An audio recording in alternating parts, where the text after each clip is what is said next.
विश्वानि देव सवितर्दुरितानि परास्व यद्भद्रं तन्नयास्व। ॐ शान्ति शान्ति शान्तिः। नमस्ते। वेद जो सभी सत्य विद्याओं की पुस्तक है, जिसमें हर प्रकार का विज्ञान हमारे ऋषि मुनियों के माध्यम से ईश्वर की वाणी जब उनके हृदय में उतरी, उन्होंने हमारी ऋषि परंपरा से हमें जो वेद प्राप्त है, जो एक ज्ञान की निधि है, और विज्ञान हर प्रकार के विज्ञान का जिसमें भंडार है, वह वेद जो ज्ञान स्वरूप है, जो कभी नष्ट नहीं हो सकता, जो सृष्टि के अनादिकाल से था, जो साक्षात ईश्वर का ज्ञान है, ईश्वर की वाणी है, शुद्ध विज्ञान है, जिसके आधार पर जीवन जीने से मनुष्य की उन्नति होती है, जो मनुष्य के लिए ही दिया गया है। बाकी सारे जो जीव जंतु हैं, पशु पक्षी वनस्पति हैं, वो सब तो प्रकृति के अनुसार ही जीते हैं, परंतु मनुष्य को सीखने की आवश्यकता होती है, मनुष्य को जानने की आवश्यकता होती है, श्रद्धा करने की आवश्यकता होती है, तो उसका जीवन ऊपर उठता है। अगर वो नहीं जानेगा तो कुछ ना कुछ तो जानेगा ही। सही चीज नहीं जानेगा तो गलत चीज जानेगा, सही चीज पर श्रद्धा नहीं करेगा तो गलत चीज पर विश्वास होगा, फिर विश्वासघात भी होगा। इस कारण से भगवान ने ज्ञान दिया, ऋषियों ने उसी ज्ञान का प्रचार प्रसार किया, और वही वेद आज हमारे सामने पुस्तक रूप में भी उपलब्ध है, गुरुवाणी संतवाणी के रूप में भी उपलब्ध है, और हमारे भीतर भी सबके वेद है, ज्ञान है। उस वेद तक पहुंचने के लिए ये वेद है, उस ज्ञान तक पहुंचने के लिए ये ज्ञान है।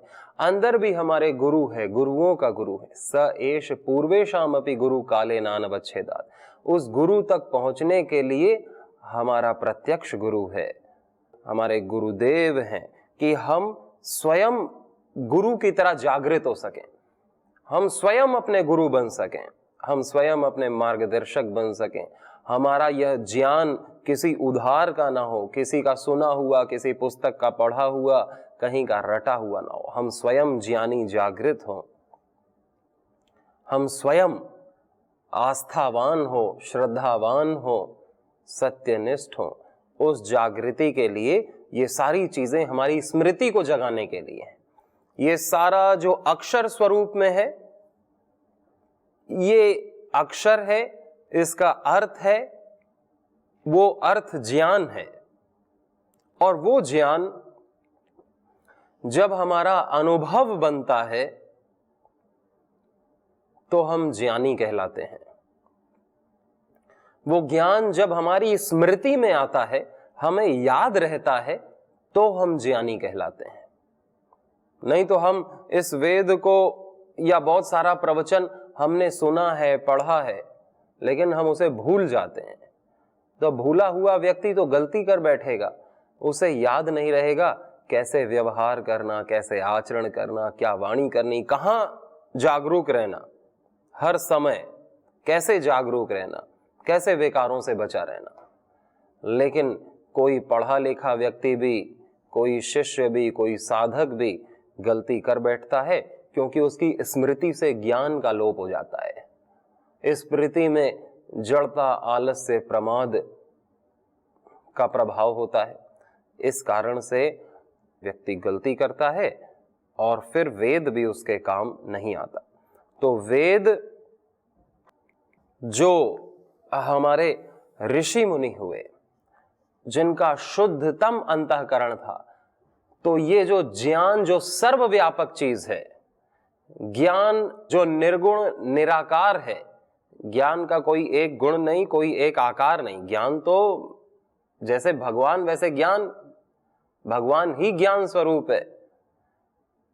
और ज्ञान तो सबके लिए है, मनुष्य मात्र के लिए है, चाहे वो स्त्री हो या पुरुष हो, चाहे वो किसी भी धर्म मजहब रिलीजन का हो, समूह संप्रदाय का हो, हिंदू हो, मुस्लिम हो, सिख हो, कोई भी हो, ज्ञान तो सबके लिए है। ज्ञान तो आचरण के लिए, आचरण सबके लिए है, शुद्ध अंतःकरण सबके लिए है। तो ज्ञान एक के लिए है, वेद सबके लिए है। जैसे ईश्वर सबके लिए, वैसे ज्ञान सबके लिए, वेद सबके लिए। इसमें कोई बंटवारा नहीं कि हम इस संप्रदाय के हैं, हमारा ज्ञान अलग होगा, हमारा भगवान अलग होगा। सारा धर्म यही सिखाता है कि हमारा आचरण, वाणी, व्यवहार सबके लिए हितकारक हो, सबके लिए कल्याणकारी हो, सबको अच्छा मार्ग दिखाने वाला, शुभ का मार्ग दिखाने वाला हो, न्यायपूर्ण हो, प्रीतिपूर्वक हो, कल्याणकारी हो। और वह शक्ति जो सबको जीवन दे रही है, जीवन जीने के लिए संसाधन दे रही है, उस सब के प्रति उस आस्था हो, उसके प्रति सबके हृदय में श्रद्धा हो, यह सिखाता है।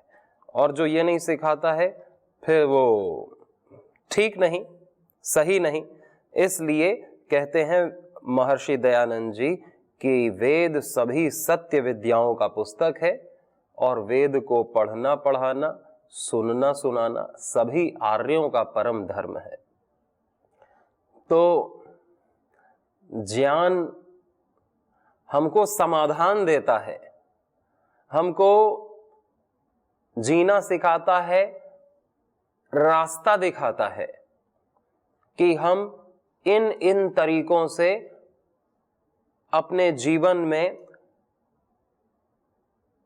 प्राप्त कर सकते हैं संसाधनों को, कमाई कर सकते हैं पुण्यों की, सत्कर्म कर सकते हैं। क्या क्या सत्कर्म होते हैं, क्या क्या दुष्कर्म होते हैं, ये सब हमको ज्ञान की निधि वेद से पता चलता है। कैसे हम धनवान बन सकें अच्छे सतमार्ग पर चल करके, सन्मार्ग पर सत्कर्म करके, कैसे हम बुराइयों से बच सकें कि पुण्य हमारे पास इकट्ठा हो। और ये जो भगवान की कर्म फल की जो एक व्यवस्था है, उस कर्म फल के आधार पर हमें अच्छे फल तो अपने आप मिलेंगे। यदि हमारे कर्म उस फल के अनुरूप हुए तो उस फल के हिसाब से यदि हमने कर्म किए हैं तो हमें सही फल मिलेगा। अगर हमने आम का बीज बोया है तो आम प्राप्त होगा, अमरूद का बोया है तो अमरूद ही प्राप्त होगा, जामुन का बोया है तो जामुन ही प्राप्त होगी और उसी मौसम में प्राप्त होगी, अगर ठीक से हमने बोवाई की है, उसकी रक्षा की है तो। और बबूल का बोया है, कांटेदार बोया है, जहरीला बोया है, तो वो भी फल तो देगा ही, भले ही जहरीले दे। ऐसा नहीं हो सकता कि हम कुछ न बोएं, क्योंकि कर्म तो आदमी से होगा ही। आदमी अपने शरीर में ताला नहीं लगा सकता, और शरीर में लगा भी दे, मन में कैसे लगा सकता है? मन तो कुछ ना कुछ सोचेगा ही, और मन सोचेगा वही आंख देखेगी। वैसे कर्म होंगे तो कर्म को रोका नहीं जा सकता, कर्म को कभी भी रोका नहीं जा सकता। आलसी व्यक्ति भी आलस्य में कर्म तो करता ही है। गलत सलत कुछ कर्म करता है, उसको खुद हिसाब नहीं पता होता मैं क्या कर रहा हूं, क्यों कर रहा हूं। जैसे कि किसी खेत में कुछ बोया ना जाए तो क्या वहां कुछ नहीं उगेगा? प्लेन भूमि रहेगी, वहां बहुत सारी खरपतवार उगेगी, ऐसी चीजें उगेंगी जिसकी हमने उम्मीद भी नहीं की थी और जो हमारे काम की भी नहीं है।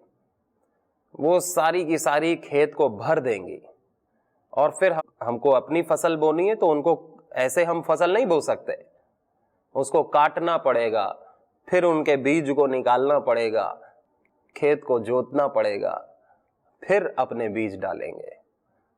इसलिए इसी तरह हमारे अंदर भी हम अच्छी दिशा में नहीं जाते हैं तो या तो बुरी दिशा में जाते हैं और या तो किसी भी दिशा में जाते हैं, हमें खुद नहीं पता होता कि हम किस दिशा में जा रहे हैं, हमारा जीवन किस दिशा में जा रहा है। इसलिए साधक को जागरूक होना होता है कि उसका ज्ञान कंफ्यूजन का कारण ना बने,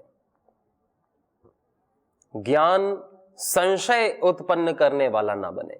और ज्ञान संशय उत्पन्न नहीं करता यदि वो गुरु से प्राप्त है, तो यदि वो सही शिक्षक के से प्राप्त है तो ज्ञान कंफ्यूज नहीं करता। नहीं तो हम पुस्तक पढ़ते हैं, हम कंफ्यूज हो जाते हैं कि इसमें तो ये लिखा है लेकिन संसार में तो ऐसा हो रहा है और मैं तो ऐसा नहीं कर पाता, मैं ऐसा कैसे करूं, लेकिन पुस्तक तो ये कह रही है, गुरु दूसरे मैं टीवी में सुनता हूं तो ये कह रहे हैं, संसार में तो ऐसा दिखता है, और कंफ्यूज हो जाता है व्यक्ति। गुरु समाधान देता है ज्ञान के साथ, इसीलिए प्रत्यक्ष गुरु का महत्व है। ये तो परोक्ष गुरु है जो पुस्तक है। पुस्तक भी क्या है? श्रीमद् भगवत गीता क्या है? भगवान श्री कृष्ण की तो वाणी है, लेकिन भगवान श्री कृष्ण हमारे सामने तो नहीं है कि वो उसे समझा सके। हम पढ़ेंगे और अपनी बुद्धि से जो समझ में आएगा हम समझेंगे। इसीलिए पुस्तक यदि गुरु माध्यम से सुनी जाती है तो गुरु उसको स्पष्ट करते हैं, पूरे उसकी बारीकी को समझाते हैं और हमारे प्रश्न का भी उत्तर समाधान देते हैं। इसलिए प्रत्यक्ष गुरु का महत्व है। नहीं तो हम वेद को ही गुरु बना सकते हैं कि हम वेद को ही केवल मानेंगे, लेकिन वेद को हम कैसा मान रहे हैं, हम गलत मान रहे हैं या सही मान रहे हैं, वेद तो हमें नहीं बताएगा तुम गलत मान रहे हो, लेकिन गुरु टोक सकता है कि तुम गलत कर रहे हो, यहां सुधरने की जरूरत है, निष्काम होने की जरूरत है। और गुरु सार रूप में बताएगा। नहीं, वेद में तो 20,000 श्लोक हैं, ऋग्वेद, सामवेद, यजुर्वेद, अथर्ववेद, चारों मिला के 20,000 श्लोक है। और फिर उतने ही नहीं, उनकी व्याख्याएं भी हैं। ब्राह्मण ग्रंथ में सैकड़ों उपनिषद हैं। फिर महाभारत कहते हैं, उसमें तो 1,00,000 श्लोक हैं। श्रीमद् भगवत गीता और फिर 18 पुराण, कितने सारे हमारे संतों की वाणी है कि पढ़ते पढ़ते उम्र ही बीत जाए। गुरु हमें सार रूप में बताता है कि एक वाक्य में ही गुरु बताता है कि अंतःकरण कैसे शुद्ध किया जाए। बिना अंतःकरण की शुद्धि के हमारा जीवन बुराइयों के पार नहीं हो सकता, हमारा जीवन सामान्य जीवन के ऊपर नहीं उठ सकता। एक वाक्य में बता देते कि भगवान के हो जाओ, या तो इतने सामर्थ्यवान बन जाओ कि अपने दोषों को मत दोहराओ, अपने दोषों से दूर हो जाओ, या अपने आप को असमर्थ महसूस कर रहे हो तो फिर एकदम ही असमर्थ हो जाओ और भगवान को ही समर्पित कर दो, अपना हथियार डाल दो भगवान के चरणों में। ए प्रभु, मैं तेरा हूं, तू मेरा है, मुझसे नहीं हो रहा, मैं बहुत पापी हूं, निरंतर पाप में घुसा जा रहा हूं, सुन करके पढ़ करके भी मेरी बुद्धि नहीं शुद्ध हो रही है, इतने पाप मैंने किए कि उसका प्रभाव अभी तक है, सुख की कामना लालसा अभी तक है, मैं रूप देखते ही आकर्षित हो जाता हूं, मैं लोभ में पड़ते ही अपनी बुद्धि खो देता हूं, मैं मोह में पड़ जाता हूं, मेरी बुद्धि एकाग्र नहीं हो पाती, इतने सारे अविद्या, पाप, अधमता मैंने इकट्ठी कर ली है कि मैं अपने आप को किसी भी लायक नहीं मान पा रहा हूं, मैं नहीं कर पा रहा हूं, मैं असमर्थ हूं प्रभु। और तू तो सर्व सामर्थ्यवान है, तू तो सर्वशक्तिमान है प्रभु, तू तो सर्वज्ञ है, तू तो अंतर्यामी है, मैं तेरी शरण में हूं प्रभु। और जब ऐसा व्यक्ति अनुभव करता है तो उसके आंसू अपने आप गिरते हैं। आंसू क्यों गिरते हैं? आंसू गिरते हैं क्योंकि वो अपने आप को महसूस करता है कि मैं इतना असमर्थ हो गया हूं, अपने ही कारण से, अपने ही दुष्कर्मों से, अपनी बुरी सोच से, कि मैं अपने ही माता पिता के बारे, अपने बहनों के बारे, अपने भाइयों के बारे में मैं गलत सोचता हूं, अपने गुरु के बारे में मैं गलत सोचता हूं, मैं उनमें शंका संदेह करता हूं, दुर्भावना करता हूं। और कभी कभी तो मैं भगवान के बारे में भी दुर्भावना, संतों के बारे में भी दुर्भावना करता हूं। और मैं मोहित हो जाता हूं इस संसार की रंगीनियों में, जहां से मुझे कुछ नहीं प्राप्त होगा। बस अपने सुख के लिए मैं किसी को भी दुख पहुंचा देता हूं, किसी की हत्या के लिए भी तैयार हो जाता हूं, किसी को ईर्ष्या भी करने लगता हूं। हे प्रभु, ये क्या हो रहा है? मैं असमर्थ हूं, इतने सारे पाप मैंने किए, फिर भी तेरी इतनी कृपा कि मैं अभी भी जीवित हूं। मुझे अभी भी तू जीवन के लिए ज्ञान दे रहा है, अवसर दे रहा है कि मैं मुक्त हो सकूं, मैं शुद्ध हो सकूं। हे नाथ, मैं आपकी शरण में हूं। भगवान को परम सामर्थ्यवान मानता है जीव, और स्वयं को परम असमर्थ मानता है, और उसकी आंखों से निरंतर धारा बहती है आंसुओं की, और वो आंसू उसके अंतःकरण को शुद्ध कर देते हैं। यह भी एक मार्ग है, यदि कोई कर सके तो। श्रद्धा का मार्ग, जिसमें भावना प्रधान होती है, जिसका मन भगवान के प्रति आस्था, श्रद्धा कर सके कि भगवान है और वही मेरा है और वही सर्व सामर्थ्यवान है, और मैं बहुत बुरा हूं। जो अपने बारे में जान ले अपनी असमर्थ को, और अपने आप को पूर्णतः असमर्थ मान के भगवान की शरण में चला जाए, तो उसके आंसू उसके अंतःकरण को निरंतर शुद्ध कर देंगे, नित्य शुद्ध कर देंगे, और वो भगवान के काबिल बन जाएगा। जैसे शिशु होता है, उसमें एकदम कोई निष्कपटता पूरी रहती है, कोई छल कपट नहीं रहता, वैसे ही वो व्यक्ति, वो साधक भगवान के सामने एकदम बच्चा बन जाता है, रो रो करके बच्चा बन जाता है। फिर उसकी बुद्धि में छल कपट नहीं होता कि चलो मैं भगवान के सामने रो लिया, अब मैं अपना काम करता हूं, फिर से वही काम करता हूं ना। वो भगवान को हर जगह अनुभव करता है, अपने भीतर अपने बाहर कि कोई भी जगह उससे खाली नहीं है। और मेरे में इतना सामर्थ्य नहीं है कि मैं उससे छिप करके कुछ कर सकूं, मैं असमर्थ हूं। तो भगवान के क्षेत्र में पूरा एकदम भोला बच्चा और एकदम असमर्थ बने रहना, संसार में असमर्थ नहीं बने रहना। संसार में तो हमें चालाक बने रहना है कि कोई हमें ठग ना ले, कोई हमारा दुरुपयोग ना, कोई हमें बहला फुसला ना ले, कोई हमको गलत रास्ते पर ना ले जाए। इसलिए संसार में तो चालाकी काम आती है, संसार में तो व्यवहार का संसार है, संसार को हमसे काम है, हमको संसार से काम है। तो संसार में तो बच्चा जो बना रहेगा वो तो धोखा खाएगा, उसको तो सब ठग लेंगे, उसको तो सब प्रयोग कर लेंगे, वो तो दुखी रहेगा। संसार में तो बुद्धि चाहिए जीने के लिए, स्किल चाहिए संसार में जीने, एक कला है, कला। जिसको ये कला आती है वो मैनेज कर लेता है थिंग्स को, अपने परिवार को, अपने समाज को मैनेज कर लेता है। जिसमें बुद्धि नहीं होती उसे सब मैनेज करते रहते हैं। लेकिन भगवान के क्षेत्र में बुद्धि नहीं चलती, भगवान के क्षेत्र में हृदय चलता है, श्रद्धा चलती है। जितना भी ज्ञान है वो सब समाप्त कि भाई भगवान है, लेकिन फिर भगवान को भी वही मानना जो वेद बता रहे हैं कि भगवान ऐसा होता है। भगवान को भी कुछ का कुछ मान लेंगे, अपने कामनाओं को पूरा करने वाला मान लेंगे कि भगवान तो क्या है, भगवान बस हमारी कामनाएं पूरी करता है, और भगवान भी एक नहीं है, भगवान भी लाखों हैं, ऐसा मान लेंगे कि वो उसका भगवान, ये मेरा, ये मेरा, ये मेरी करेगा, और ये मेरी नहीं कर रहा तो इसे छोड़ दूंगा, मैं उसका भगवान मानने लगूंगा, और उसका भी नहीं कर रहा तो मैं तीसरा भगवान। ऐसा थोड़ी, फिर भगवान की मान्यता सही होनी चाहिए। भगवान की मान्यता क्या है कि भगवान तो सबका है और सब कुछ भगवान से है। ये पूरी सृष्टियां जितनी भी हुई, ये सब की रचना करने वाला मेरा भगवान, जो मेरा है और मैं उसका हूं, केवल वही मेरा है। मैं उसमें हूं, वो मुझ में है।